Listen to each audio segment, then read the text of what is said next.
Mr Deputy Speaker. Mr Deputy Speaker, this legislation, the ANL Repeal Bill 2019, is a sad reminder of the demise of Australian shipping in this country. And I just go back to the origins of some of the shipping industry, particularly post-World War II in Australia.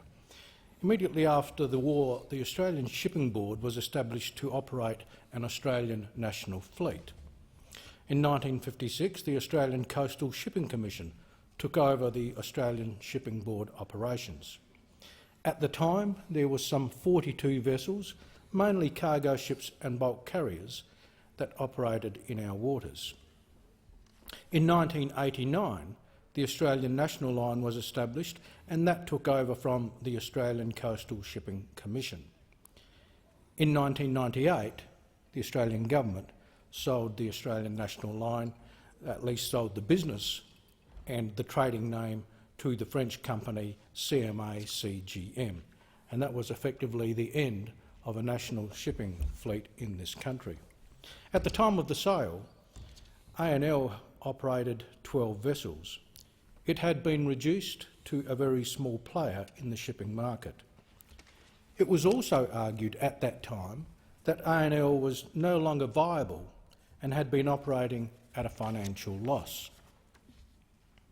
Mr Deputy Speaker, of course, the value of a national shipping line is not solely determined by the profit and loss statement. That is a very narrow perspective of value. In post-World War II years, shipbuilding underpinned the growth and economy of Whyalla in South Australia. It created jobs right across the local economy, from shipbuilding to home construction and community services. The demise of Whyalla shipbuilding ending in 1978 has had a major economic impact on Whyalla and the Spencer Gulf region of South Australia.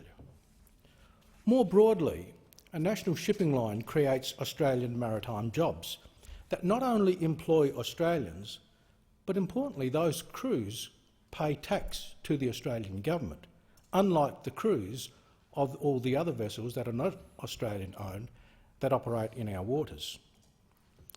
It also ensures that maritime skills are not lost. It is never in the national interest to become completely dependent on overseas countries for specific skill sets.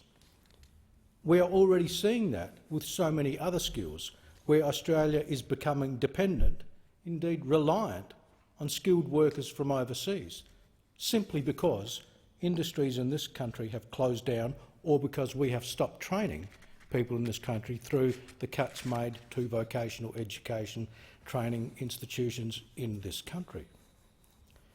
The associated issue with foreign shipping operators is that they have been known to employ unskilled workers on wages and conditions likened to slave labour.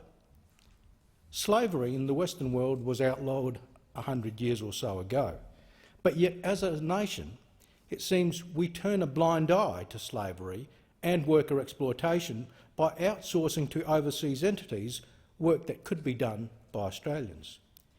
In doing so, Australia is complicit to that exploitation.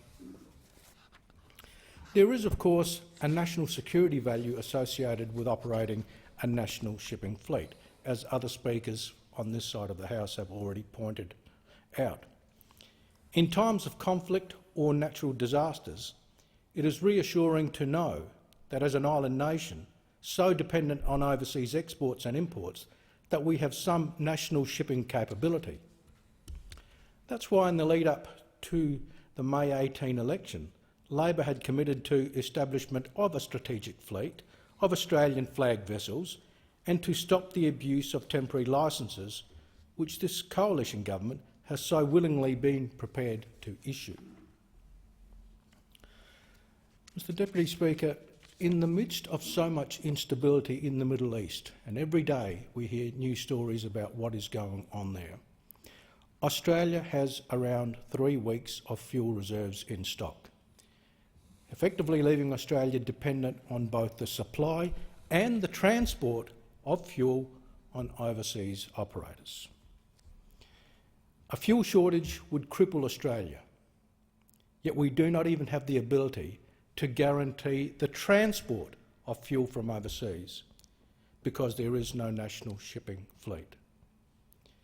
It's more than just an embarrassment. It is actually a major national security issue. And Mr Deputy Speaker, can I say, as I move around my electorate, it is one of the issues that is of most concern to people I speak with. Most people are prepared to accept government decisions on a whole range of matters, but they simply cannot understand how our national government can allow Australia to be left so vulnerable. And Mr Deputy Speaker, quite frankly, I don't understand how we can leave ourselves so vulnerable. And it is not good enough to say that in the event of an emergency or a crisis, we will lean on our allies. They may not be in a position to assist us, albeit that they might want to. And yet we have allowed ourselves to fall into that position. And as has already been pointed out by others, even under our international obligations, we're expected to have a minimum of around 90 days of fuel supply in this country. Yet for years that has not been the case. This is not a new phenomenon that has happened in recent months or even recent years because of instability in the Middle East. This has been the case now for several years, and as a nation we have done nothing about it. And it's high time that we did. Mr Deputy Speaker, associated with national security comes the value of surveillance of Australian territorial waters by Australian crews, who not only would have a patriotic interest in ensuring Australia remains safe, but also that biosecurity for our country is not in any way jeopardised. I have no doubt that Australian crews, once they're on board a ship operating in Australian waters and even beyond, would be always vigilant with respect to ensuring that Australia is not in any way put at risk by any party or by any other entity. Along with biosecurity risks is also the risk of environmental damage that has occurred in the past, and which, in all cases that I am aware of, has been caused by foreign-operated and foreign-crewed vessels. Not by Australian-operated vessels, by foreign-operated and foreign-crewed vessels. Mr Deputy Speaker, they don't have the same interest in caring for our country as what Australian crews would have. So, for those who say that the Australian national line was not profitable and that it should have been sold off, my response is that it is near impossible to put a dollar value on the national security, the biosecurity, the environmental security and the skills security associated with operating a national shipping fleet. We don't put a dollar value on the costs of our national security agencies or our defence forces, nor should we.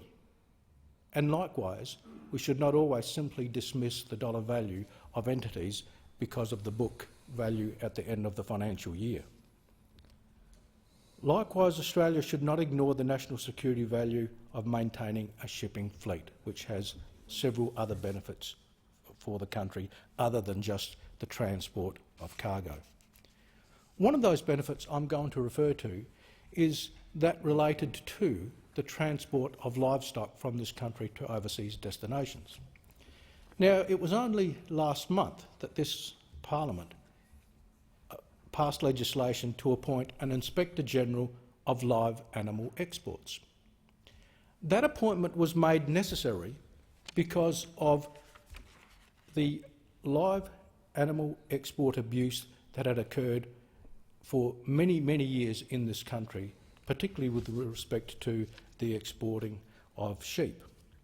And we had the case of the Awazi Express in 2017, which was probably the latest issue that triggered the current public debate in respect to live sheep exports. We appointed an Inspector General of live animal exports in response to animal welfare issues which arose because those sheep were being transported by foreign-owned and foreign-crewed vessels. Had they been exported on Australian-owned and Australian-crewed vessels, it is highly unlikely that the sheep would not have suffered, that the sheep would probably not have died, at least not in the numbers that they did, and we may not have had the need to appoint an Inspector General of live animal exports. That position also comes at a cost, but I'm sure it's not been factored in when we talk about the costs of maintaining a shipping fleet in this country. So it's the classic example of sometimes you need to look beyond the direct costs associated with a particular industry sector.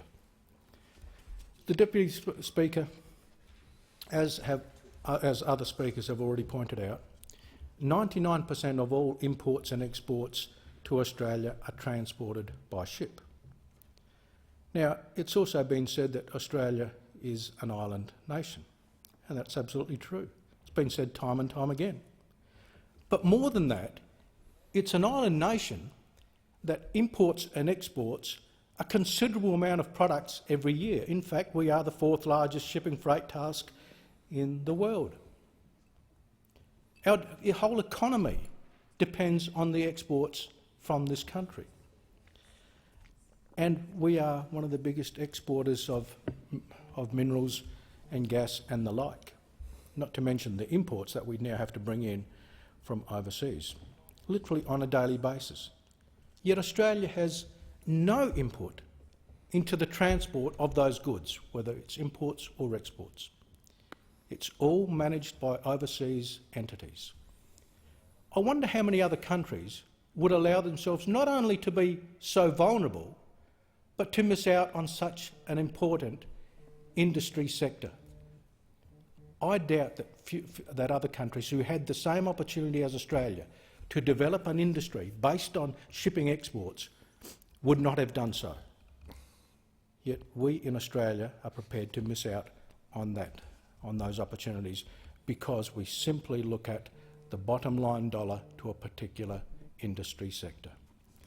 Mr. Deputy Speaker, this legislation, of course, Labor in principle supports, albeit that I speak in support of the amendment moved by the member for Ballarat.